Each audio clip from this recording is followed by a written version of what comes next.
در سوره مؤمنون الله تبارک و تعالی به این در یک نکته بسیار جالب اشاره کرده و او را یکی از علما بسیار زیبا توضیح میده. الله تبارک و تعالی در سوره مؤمنون زمانی که مؤمنین را توصیف میکنه قد افلح المؤمنون الذين هم فی صلاتهم خاشعون، مؤمنین رستگارن که در نماز خود خشوع دارن، بلا فاصله بعد از این میگه والذین هم عن اللغو معرضون، اینا کسانی هستند که از لغو روی گردانند.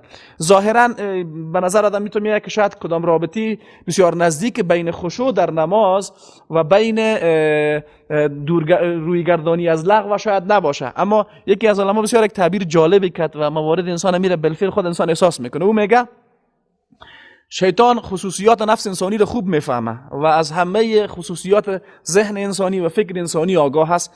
هرگاه انسان، طبیعت انسان ها به گونه‌ای هست که در امور کاری وقتی مشغول باشن، به تعبیر بچه‌ای که کمتر بلد باشن، یک فولدری از اون کار در ذهنشان ایجاد میشه.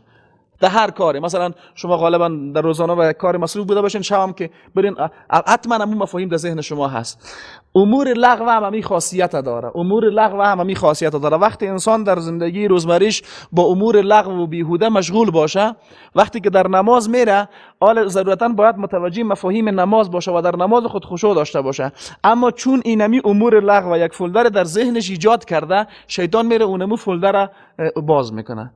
یک بارگی در ذهن شما میاد که اون چیزایی که اصلا در یادتان نبود. پس وقتی انسان بر شیطان امی فولدرها را در ذهن خود ایجاد نکرده و شیطان چیز پیدا کرده نمیتونه که شما را به اصطلاح از نماز غافل بکنه. دقت کردین؟ اگر ما در ذهن ما، یعنی مشغولیت ما به امور لغو نباشه، بلکه همیشه به مفاهیم معنوی متوجه باشیم و در ذهن خود و در زندگی روزمره خود اینا را همیشه در ذهن خود داشته باشیم، شیطان چیزی پیدا نمیکنه که ما را به او مشغول بکنه. دقت کردین؟ معمولا هر انسانی در عموم مشغولیت های روزمریش در نماز یادش میاد. دکاندار در نماز یادش میاد که خب من با کی قرض دادم، از کی قرض گرفتم، چقدر سودا کم شد، چقدر زیاد شد، امیر رقم میگه.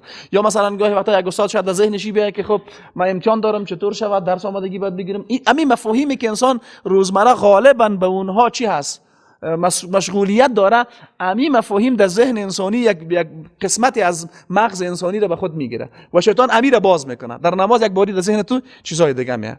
به همین لحاظ وقتی که انسان مسلمان از شیطان به الله پناه میبره، همین مفهوم در ذهنش باشه.